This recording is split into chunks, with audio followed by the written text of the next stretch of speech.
DINNSEANCHAS, the lore of place. Glencoe, the glen of weeping. With a brightness in my eye I saw her, her beautiful face awash with tears, both joyful and sorrowful. She had the bearing of a queen, the colours of her raiment in the half-light of dawn, russet, green, purple and gold. Her breath, the wind, swept through the ruggedness of her veiled visage, brought scent of the glorious heather, and hauntingly to the listening ear the pibroch of laments for times now gone, when her spirited people flourished upon her favoured breast the pap, o'erseeing their festive and fecund ways. Ashling, why weep you now? My tears of joy, abundant streams in the spring of my days, turned bitter when the crooked-mouthed perfidious Campbells fell upon my clan. The hosting of my hills, the shelter of my vale, betrayed by dastardly men, the hospitality of my giving heart, an eternal sign of the Highland way. They fell, the cowards, on the sleeping hosts, ordered by their henchmen to begin at 5 and leave none alive under 70.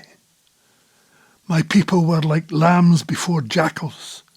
They, both young and old, perished neath blade and ball, more floundered frigid and frail in the cold, cold snow drifting in the clefts and crannies of my battered heart. The majesty of my peaks, the pap and the herdsman, so long a shielding fortress for my clan, turned into a bloody abattoir of treachery. The fold of my folk butchered by the sly backstabbing of welcomed guests, revealed as vile, treasonous murderers. My sons and daughters died in a frenzy of fire and sword. Ochone, Ochone, my pap, so full of woe, it breaks my aching heart. The lowlanders long since held my people in contempt, in deep and dark hatred. They held us, as the adage had it, me run morn on gall. Independent of spirit, our customs, language, dress and faith were alien to their shrivelled hearts. The clanna resisted the estranged southern government, hostile to all we held dear. They thought of my clan as savage, uncivilised and boorish, whereas we were but made in a different mould and held unchanging to our ways with an open-armed welcome to the stranger at the door. It was this virtue that allowed the evil machinations of the crooked mouths to make their secret and sudden slaughter so wanton and cruel upon their caretakers. Ochone, Ochone, my tears abound in sorrow. Some 150 years after the slaughter, a second travesty, the greedy deigned it more profitable to replace my people with sheep, my children exiled to be blown by the 4 winds, scattered to far-flung shores, heartsore and homesick, the glen now of bleating. The usurpers laid waste my verdant valley, sparse now the remnant, only the wind echoing, the vibrancy no more. Ochone, Ochone, Avean Falach agus Tachlik, only emptiness and haunting. I column killer, Iona. Long before Christ was hung on a tree, this isle was holy to my people. From here the men of the grove held sway over the hearts of the Celts. Taking on the green martyrdom, Columba drifted to this island chosen as out of sight of his sireland to ease his heart's sore pain, on leaving his treasured oak-laden derry across the Irish main. Turquoise sea laps the white sand of a Columcille. The exiled dove found solace here. Centuries on, the calm encroached on by the black band statutes of Iona, the first cut at the Gaelic root, the dark imprint of the new order, the old faiths shunned. The chieftain's child must learn to spak, read and write it in English. Gaelic alien to the throat, the bard unwelcome, the board to be bare, the Highland way blocked by the lowland dismissive nays. A black day for the tradition, succour to the needy band, the bards banished, and the chieftain's largesse curtailed. The extirpation has begun. How will the poor be sustained? How will the clan's soul be tended? How will the heart not break? 400 years on, the turquoise sea kisses the white sand of Iona. The echo of loss whispers among the dunes. Black band on white sand, Ochone. They could not control the waves, nor the seething Highland heart, for they continue to beat. Lo, the Birlin rides the sea again. Her sails unfurls beyond Staffa. Inverary, Campbell country. The Campbells they are all in arms, their loyal faith and truth to show, with banners rattling in the wind. The Campbells are coming, horo, horo. An excerpt from the war song of the clan. At dusk, as I wended my way on the one-track bridge into town, the Cailleach, wizened and wise, appeared on the far side in the gloaming. She approached and addressed me from the depths of depth, in a voice full of knowing, ancient witness of this place. Here the moonlight shimmers on the great sea loch, the waters of the vine of fine wine, where the mouth of the Array kisses the ebbing shore, having threaded its wandering way through the wooded glen. Here a thin place, where the fresh mingles with the salt water of the sea. Inverary, the seat for centuries of my people, the wry-mouthed cunning Gambul, the crooked mouths. I, sovereign of this land, stand astride this thin time, dark and light, mirrored in the humanity that found its home here. These Highlanders walked in the shadow of and wielded lowland power, violent and oft without mercy in their use of pit, pillory and rope.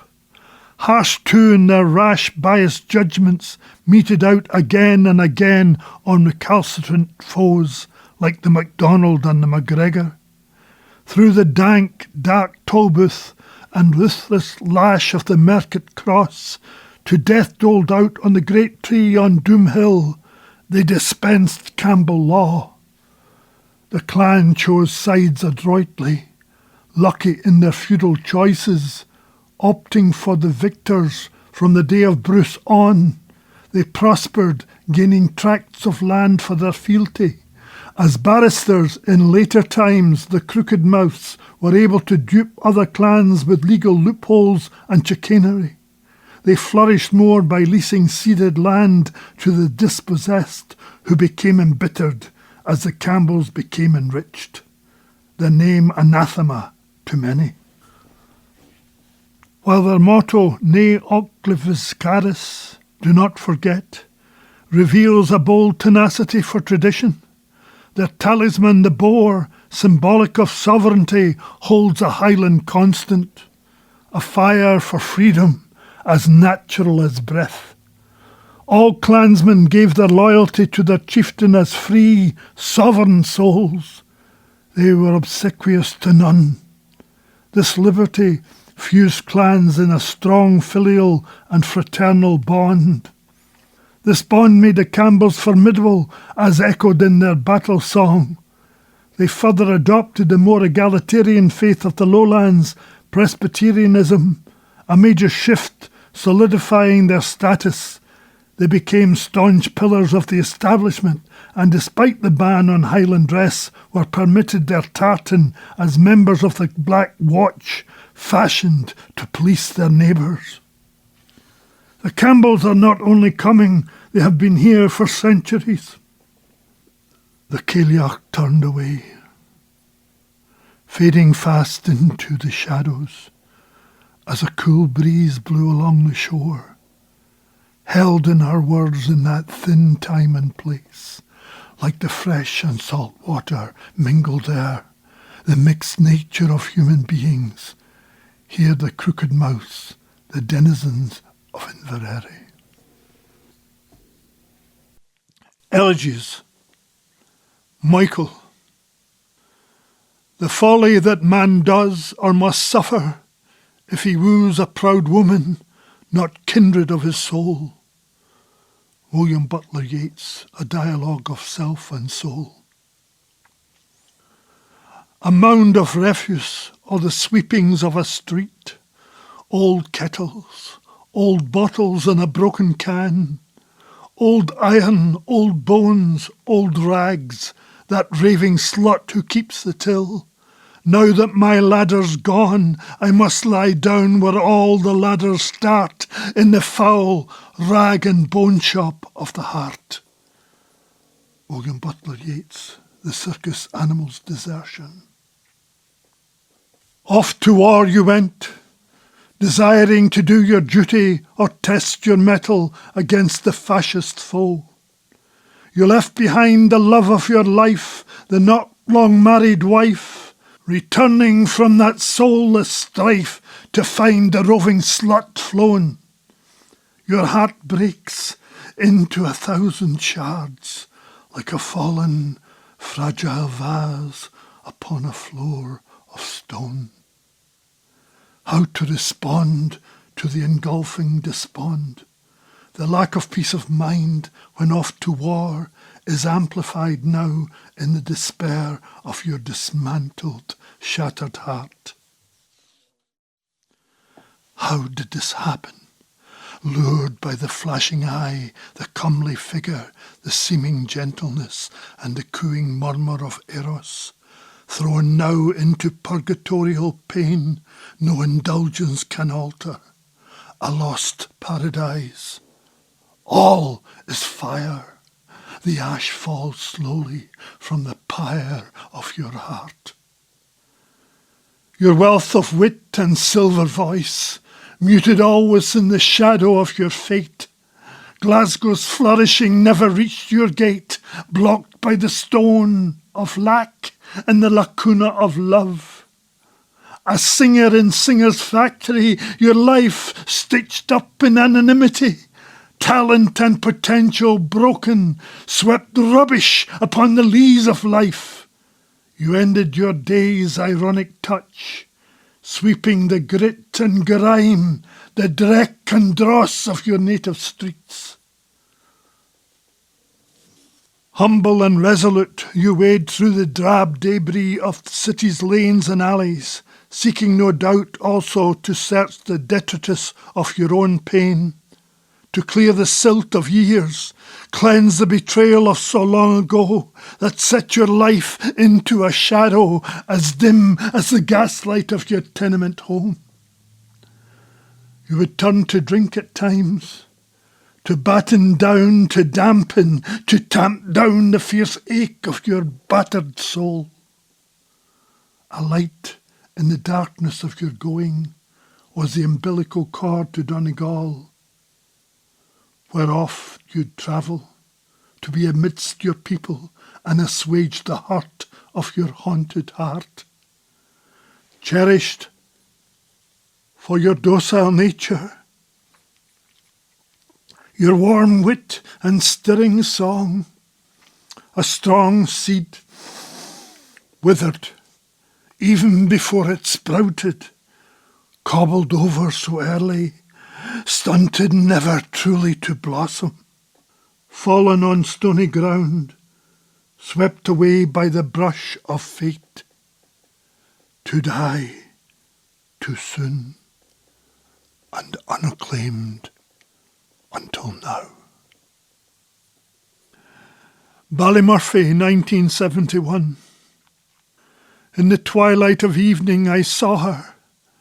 She stood in the shadow of Black Mountain, elegant still, though wearing weeds of woe, her voice soft with sorrow. The Shan Van Vocht spoke clean and clear in the oppressive air, keening over interment without trial and the dead of Ballymurphy. The paras over 3 days savaged my children here. Terror descended like lightning, smashed down doors, befouled homes, desecrated holy objects and family memoirs, holding nothing sacred. With ferocious force they ran amok, leaving 11 fallen in their wake. 10 shot, and one, Paddy McCarthy, died of fright, a gun shoved into his mouth in mock execution.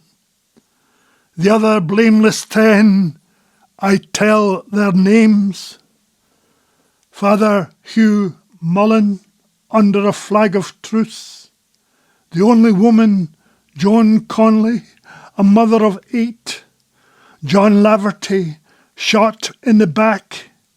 Daniel Taggart, Francis Quinn, Noel Phillips, Joseph Murphy, Edward Doherty, Joseph Carr, John McCare. All murdered, slain callously in their place, the Murph. State terrorism rampant. Ochone, ochone.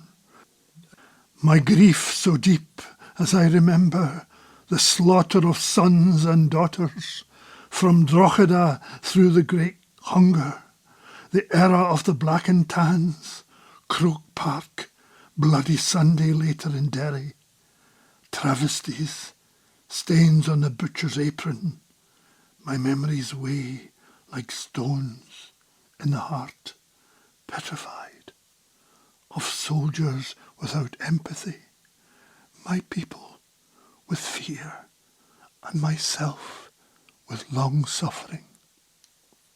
The souls of my innocent dead cry out against the perfidy, the injustice, the lies, the smears of the British status quo.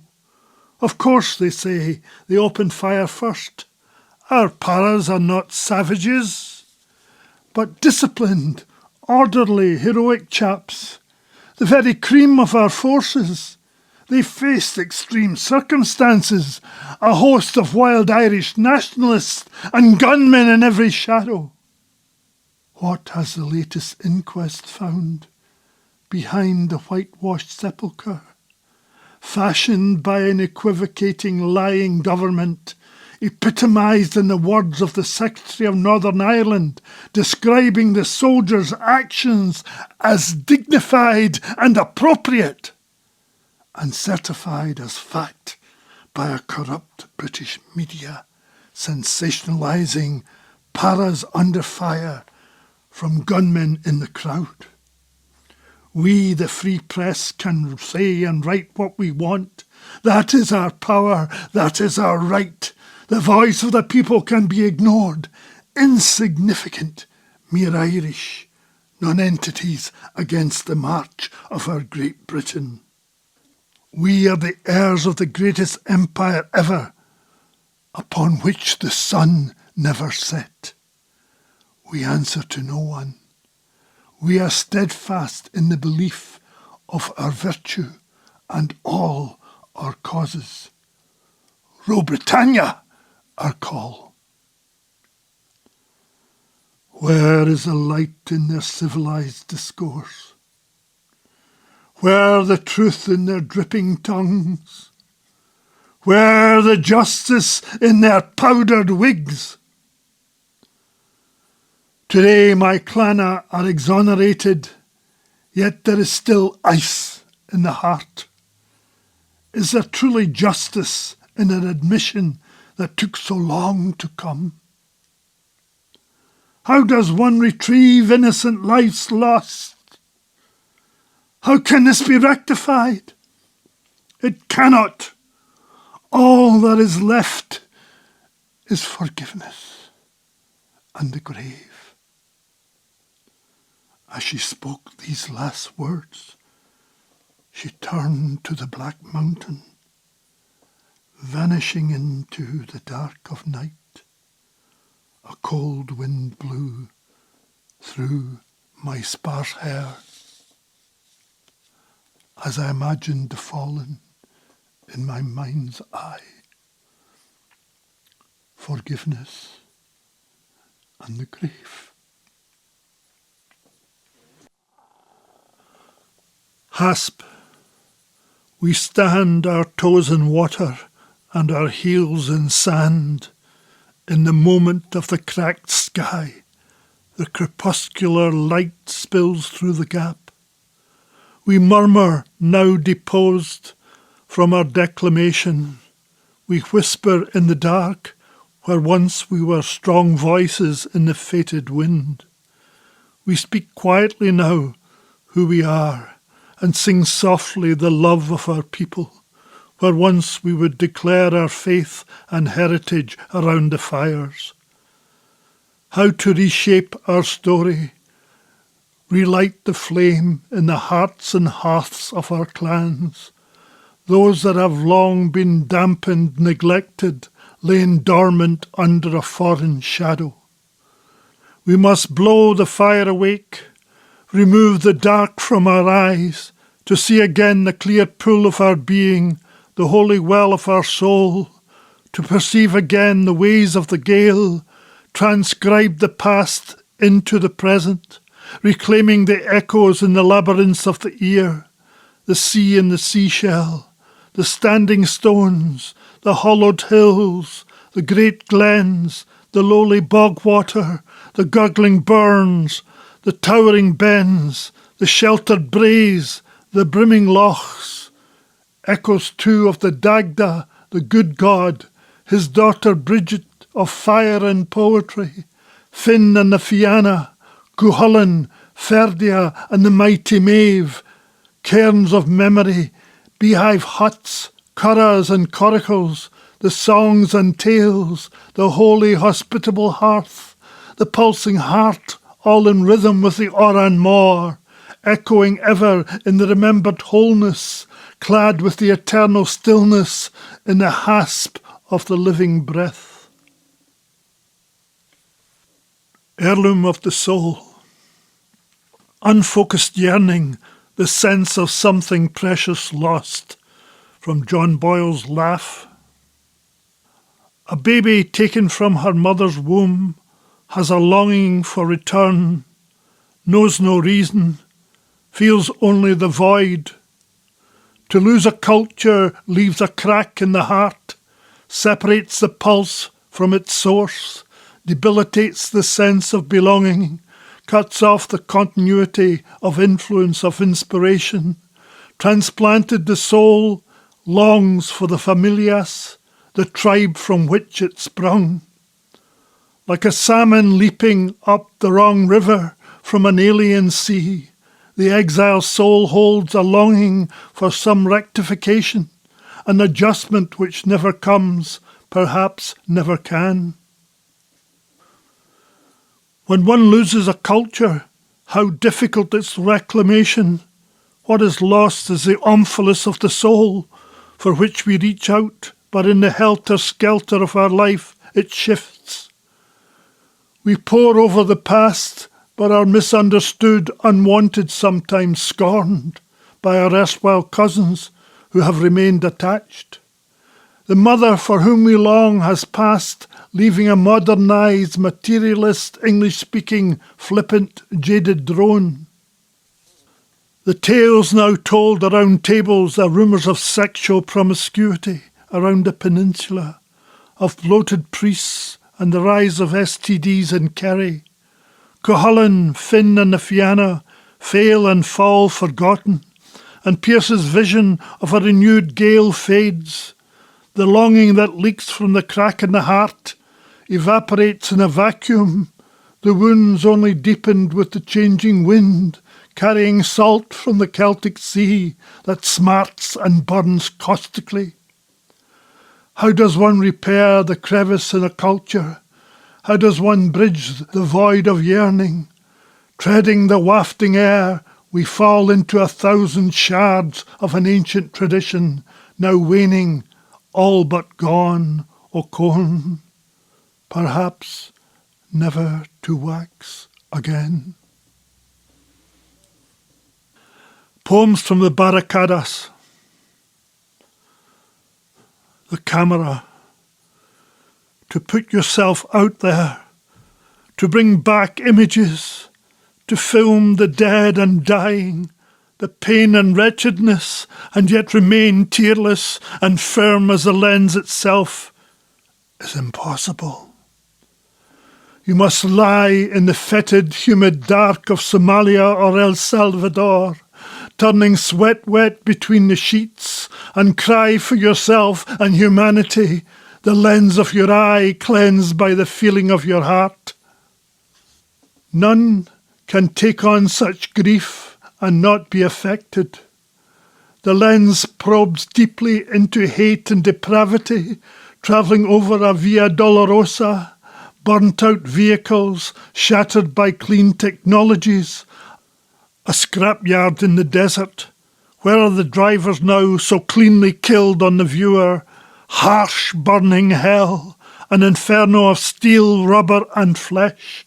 People whose faces look like melted wax, skin running like rivulets, whose limbs lie twisted everywhere, tossed around like old dog bones. Shouts of agony slice through the shrieking air.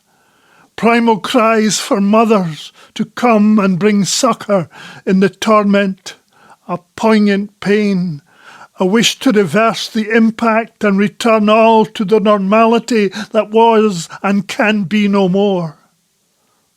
All this you record, so much that even the lens seems to weep blood. A whited sepulchre. You dip your tongue in honey, but the house you live in is as a whited sepulchre. Only dust and bones lie there. Yes. You have closed your ears to the orphan's cries and chastised the abused mother. You have claimed those needing welfare are lazy and emptied the psychiatric ward to save money. You have blasted the young for opposing and met their lawful protests with brute force and cover-up. You have called women sluts while lining up to purchase Playboy. You buy fighter jets costing a ransom, yet would dismantle the safety net for the poor. You spend the people's money on limos, but would allow refugees to die for want of free health care. You flaunt your Christian affiliation, but where is Christ in the running of the nation? Don't answer. It is clear. He is re-crucified. Untrammelled. I scurry from beneath imperial wings, Roman, British or American. My totems are alien to these, as are my traits. My tribe is of the Pegasus, of the heath. We do not submit to your arrogance, your merciless marauding, your puerile preening and pointless pomp. Your claws have missed us. We move in freedom, our minds unnetted by the weave of your web. We watch the tentacles of your terror and witness the miseries that spill from the rancid cup of your self-proclaimed destiny. Predators preying on those most vulnerable, carrying your gospel of mammon in your gnarled claws, your words of malice dripping from crooked beaks. We live under the shadow of your tattered ways, but stay out of the reach of your talons. We hide and forage to feed ourselves and wait for the light of our days, living in the cast of our own ways, firm and free upon the earth. Credo. I believe that democracy cannot be won through violence nor bought by graft. I do not believe in bombs being blessed by priests or that any god plays favourites. I believe you cannot liberate the dead. I do not believe that terrorists can be stopped by greater terror. I believe we must turn from war, or the world as we know it will be laid waste.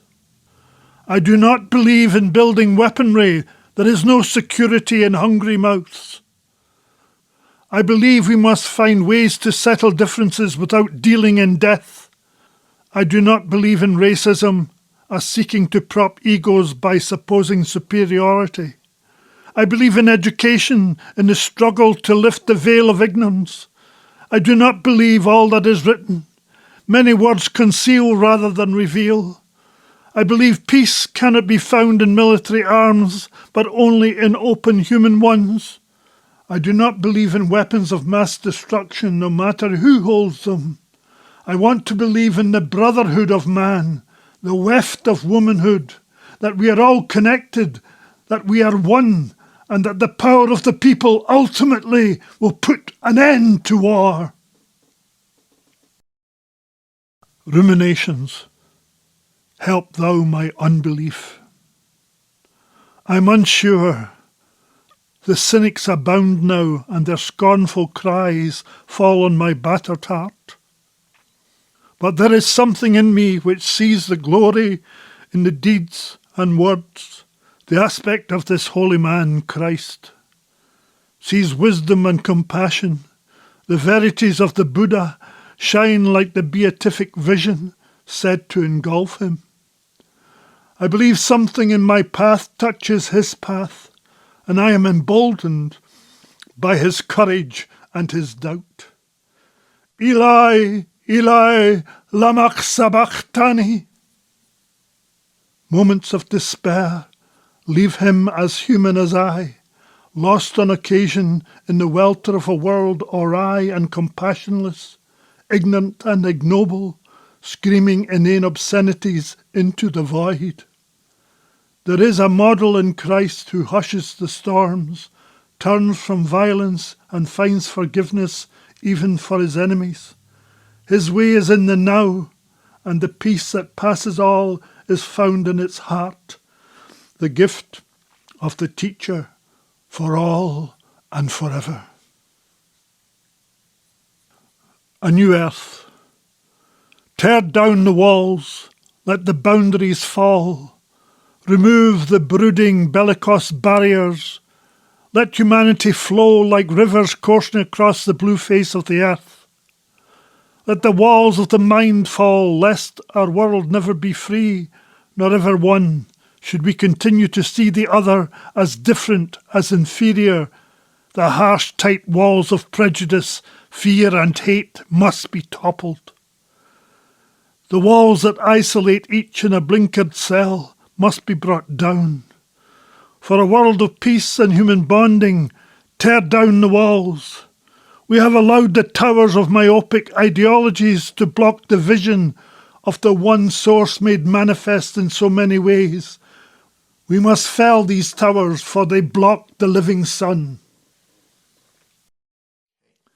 A tribute to Billy Connolly and a few Lallan's poems.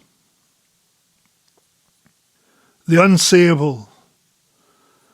Poets and comedians, that's their job, to say the unsayable, to bring light into the darkness. Billy Connolly. To say the unsayable is to risk scorn, to be ostracised, to be condemned by many who would avoid reality and shun the light. What does it mean to say the unsayable? It is to sift for truth, often hidden and mixed with delusion. It is to write from the spirit heart without political or religious censor, channeling the swell of your thought. Does it mean digging like an Assange into the very ground the powers that be cover up? Is it to tear apart the smooth image they use to varnish their deeds? Is it to cast aside their veneer of self-righteousness? It is for us to penetrate the shining armour and the reinforced mail of their deception, unearth their malice and twisted fabrications. They shelter behind equivocation, building boundaries to keep the multitude out. They fashion the world according to their need, plundering the common good to fill their gilt coffers and brimming martini glasses. We must seek out what is covert, bore with searching probes to grasp the very nub of truth and proclaim it strongly with a clarity for all to hear. It's our job. An example of courageous comic stance can be found in Michel Wolf's address to the White House Correspondents' Dinner on the 28th of April 2018. Lallands. The masters tell us you canna talk sae broadly in the squeal, it shows nae class. You must learn your English and speak the plumfoo speak of a Sassenach weaned on the BBC. There's nae room for your foul tongue in a place of such high learning. You must learn the Queen's English to mak your way in the wide and gay wild world. Nane'll understand you if you don't knuckle doon to your studies and leave the kailyard ahin. Will the hurt nae brack if you live and die with the tongue o' English. Learn better than your ain. We maun tak charge o' who we are in all levels o' our being. We sonnies must stave against those who would mak us nor Britons or second-handed English wi' a heavy accent gashing in Wildriff. For what did Wallace dee or Bruce tak to the field? Our language must be ours as mickly as the cockade and the kilt. Let not Scotland stay until we are up to reading the plain man's bard and MacDiarmid o' the fiery brawn without a bilingual word book. Regain the land, Alaba, and reclaim your mother tongue for all who are a mockage for the use of it. Spak out new Scotland, soft, Lallands, and sing out your freedom to ston in your ain, and proclaim aftwhiles, Scots wa hae! Without a hoose, we Friesan hapless homeless folk, how come ye the streets and byways stalk? So many would be laith to greet you, ne'er mind to succour or to feed you. Fallen on dire circumstances, ye become targets o' withering glances. E'en at the time o' cheer, ye face what ye do all year, disrespect and pillaring. Wha's the giddin' folk that at ye their fingers poke in your ashen face, saying how much o' a disgrace ye are, sae lazy and feckless? But wha's the grace here with which Burns blessed the small crater of the moose? He wouldna haud back on care and compassion for these living beings with whom we share this common earth and all its fruits. Then why should we our backs turn on these our marginalised brothers, left without hoose or haud, to perish on a pert bench or a boon an air vent in the cranrock cold o' some crestfallen town centre? The busy buyers hurry by your shivering selves, as though you were invisible. Their life's a flurry o' activity. They hae nae time to see your plicht and the mony harms that may hae stricken ye and left ye reeling. Ye put out your hand to beg for breed, but then, poor folk, ye maun live. A diminicker in the thraves a sma' request will get a blessing in the gift, the swell of endorphins and the warmth of humanity's milk. Pretty paper, pretty ribbons of blue, wrap your presents to your darling from you. Pretty pencils to write I love you. Pretty paper, pretty ribbons of blue. Crowded streets, busy feet, hustle by him. Downtown shoppers, Christmas is nigh. In the distance there rings of laughter, but in the midst of the laughter he cries.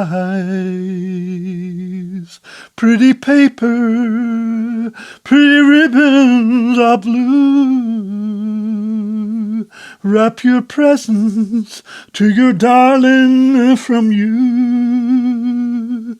Pretty pencils to write, I love you. Pretty paper, pretty ribbons of blue. Without a hoose too, but ye are nae your lane your luckless brothers. We must aye remember that life is fragile, fortune fails and vulnerability haunts us. Illness, loss, redundancy can leave us all lost and flutterin'. In the ill wind where now ye ston, faint o' heart, alane with nothing but stained pillow and cardboard sheets for your roughened bed, laid out in the coldness o' the street. We, the plump o' the world, should ne'er forget a man's a man for a' that, and stir our hearts to reach the nether parts o' our society and gie our hands, and myrtle mair to pull them up from black despair and desperate living, to ston again with dignity in the shimmering licht o' solidarity. The cold passes through my flimsy jacket, my gloves he holds, and the wind blaws snell and keen. The shoppers file past, eyes averted from us, shadows in the doorways like fallen leaves covered with early snow. Our hopelessness, nicht merely a lack o' space to lay our heed, but mickle worse, we hae nae place in the warmth o' human hearts. Carafe from the breast o' compassion, lost shades drifting unseen. Can we no bring them back from the dark? Throw a lifeline o' love so they may float again? Labour to bring them to the landfall o' solace.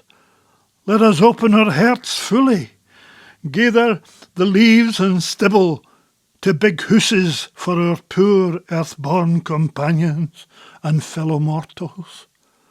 Let us bring them in from the cold, for now and aye throughout the land, and place them in our softened hearts.